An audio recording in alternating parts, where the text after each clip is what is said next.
Medical care అంటే ఇప్పుడు ఆ, మామూలుగా బ్రెయిన్ కి సంబంధించిన ప్రాబ్లం అంటే ఎట్లయితే న్యూరాలజిస్ట్ దగ్గరికి వెళ్తారో, హార్ట్ కి సంబంధించి కార్డియాలజిస్ట్ ఉంటారు, అట్లనే లంగ్స్ కి సంబంధించి పల్మనాలజిస్ట్ అని ఉంటారు.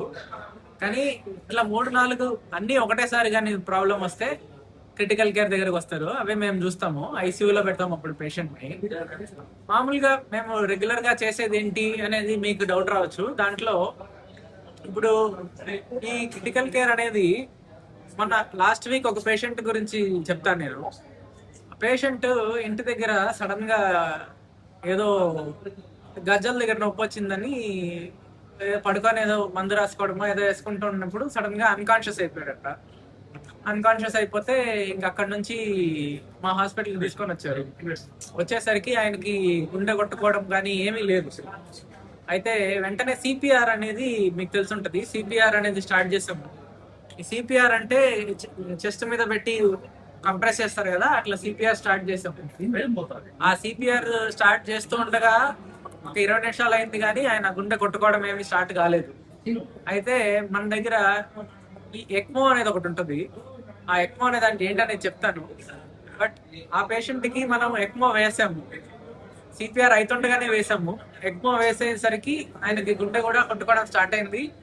ఆ తర్వాత ఒక వారానికి ఎక్మో కూడా తీసేసాము. ఆ తర్వాత వెంటిలేటర్ కూడా తీసేసాము. ఆయన నడుచుకుంటా ఇంటికి కూడా వెళ్ళాడు. సో ఇప్పుడు నేను చెప్పాలనుకుంది ఏంటంటే, మనకి ఇట్లాంటి ఇప్పుడు హైదరాబాద్, బెంగళూరు అట్లాంటి ప్లేసుల్లో కాకుండా కర్నూలులో, నంద్యాలలో ఇట్లాంటివన్నీ అసలు పాసిబుల్, ఇట్లాంటివన్నీ మనం చేయగలుగుతామా అని మీకు చాలా డౌట్లు ఉండొచ్చు.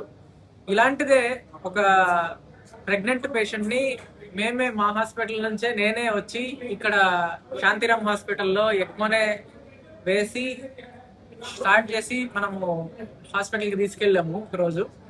ఆమె కూడా ఒక వారానికి బతికి మంచిగా అయ్యి ఇప్పుడు నంద్యాలలో ఉంది. వాళ్ళ హస్బెండ్ వాళ్ళు మాతో కాంటాక్ట్ లో ఉంటారు.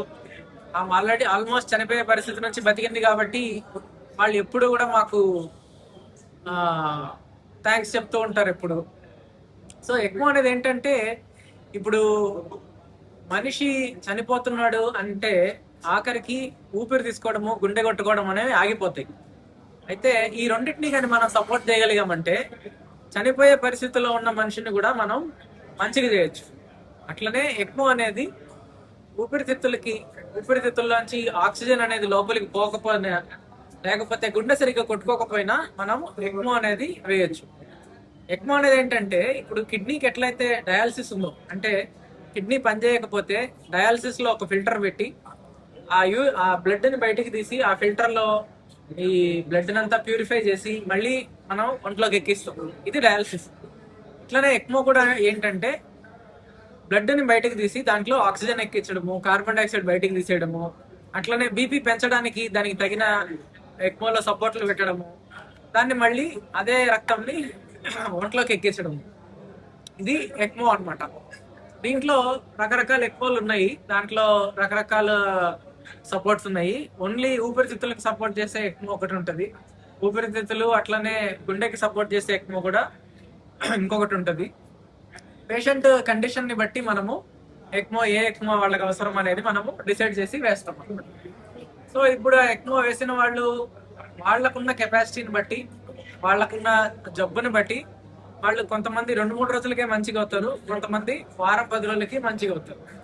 సో మనం అందరం తెలుసుకోవాల్సింది ఏంటంటే, మన యశోద హాస్పిటల్, హైటెక్ సిటీలో ఉండే యశోద హాస్పిటల్, ఈ ఎక్మో అనే దానికి వరల్డ్ మొత్తానికి ఒక సొసైటీ ఉంది. ఎల్సో అని, ఈఎల్ఎస్ఓ అని ఒక సొసైటీ ఉంది. ఈ ఎల్సో సొసైటీ వరల్డ్ లో ఎవరెవరైతే ఎక్మో చేస్తున్నారు, ఎవరెవరైతే ఎక్మోని ఆఫర్ చేస్తున్నారు పేషెంట్లకి, ఆ హాస్పిటల్స్ అన్నిటిని ఒక లిస్ట్ తీసి వీళ్ళు ఎలా చేస్తున్నారు, వీళ్ళ క్వాలిటీ ఎలా ఉంది, వీళ్ళు చేస్తే పేషెంట్లు ఎలా బతుకుతున్నారు, ఎంతవరకు బతుకుతున్నారు, కాంప్లికేషన్స్ ఎలా ఉన్నాయి, వీళ్ళ ప్రొసీజర్స్, ప్రోటోకాల్స్ ఎలా ఉన్నాయి అనే దాన్ని బట్టి ఆ సిల్వర్, గోల్డ్, ప్లాటినం అని స్టేటస్లు ఇస్తుంది. ఆ ఎల్సో అనే బాడీ అమెరికాలో ఉంటది. ఆ అమెరికాది అన్నిటికీ స్టేటస్లు ఇస్తా ఉంటది. అలాగా మన భారతదేశం మొత్తానికి ప్లాటినం స్టేటస్ ఉండే ఒకే ఒక హాస్పిటల్ యశోద హాస్పిటల్. అంటే వాళ్ళు ఆ స్టేటస్ ఇచ్చారు అంటేనే మనల్ని ఒక 3-4 ఏళ్లుగా మనం ఎన్ని ఎక్మోలు వేస్తున్నాము, వేసిన ఎక్మో పేషెంట్లు ఎలా బతుకుతున్నారు, వాళ్ళకి ఎండే కాంప్లికేషన్స్ ఏంటి, బతికి ఇంటికి వెళ్ళిన తర్వాత వాళ్ళ క్వాలిటీ ఆఫ్ లైఫ్ ఏంటి, ఇవన్నీ కూడా చూసి దానికి మన హాస్పిటల్ ఎలా ఫాలో అవుతున్నారు అనే దాన్ని బట్టి ఆ స్టేటస్ ఇస్తారు. సో భారతదేశంలో ఇంత ప్లాటినం సెంటర్ అనే ఒక ప్రెస్టీజియస్ స్టేటస్ ని మనకి ఇంత దగ్గరలో ఉండడం అనేది మనందరికీ అదృష్టమే. అట్లాంటిది మన దగ్గర ఉంది కాబట్టే ఇప్పుడు నంద్యాలలో ఉన్నాను కాబట్టి నంద్యాల పేషెంట్ గురించి చెప్తున్నాను మీకు. శాంతిరామ్ నుంచే తీసుకెళ్ళాం ఆ పేషెంట్ ని. సో అలాగే ఎక్మో అనేది ఆ మనము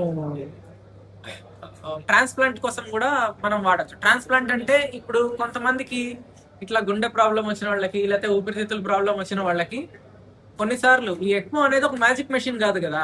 ఎక్మో అనేది జస్ట్ సపోర్ట్ చేస్తుంది. ఆ పేషెంట్ ఉండే కెపాసిటీతో వాళ్ళే మంచిగా అవ్వాలి.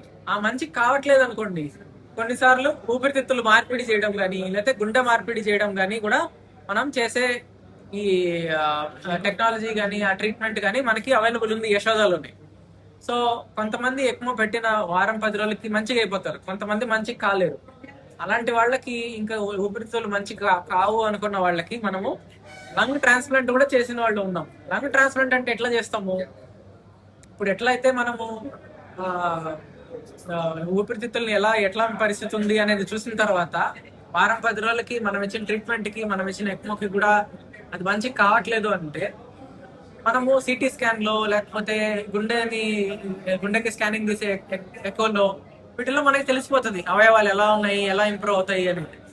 దాన్ని బట్టి ఫ్యామిలీకి, పేషెంట్ కి మనము చెప్తాం, ఇట్లా ఊపిరితిత్తులు మంచిగా అయ్యేటట్లేవు, లేకపోతే గుండె ఇంకా బలహీనంగానే ఉంది, దాన్ని మార్చాల్సి వస్తుంది అన్నట్టు. సో అది ఇట్లాంటి పరిస్థితి ఉన్నప్పుడు ఎవరన్నా కొంతమంది పేషెంట్లు ఏదన్నా మేజర్ యాక్సిడెంట్ అయ్యి తలకి చాలా దెబ్బ తగిలి అది మంచిగా కాలేని పరిస్థితిలో ఉన్నప్పుడు వాళ్ళకి మన దగ్గర ట్రీట్మెంట్ చేసే రకరకాల ట్రీట్మెంట్ ఆప్షన్స్ ఉన్నాయి.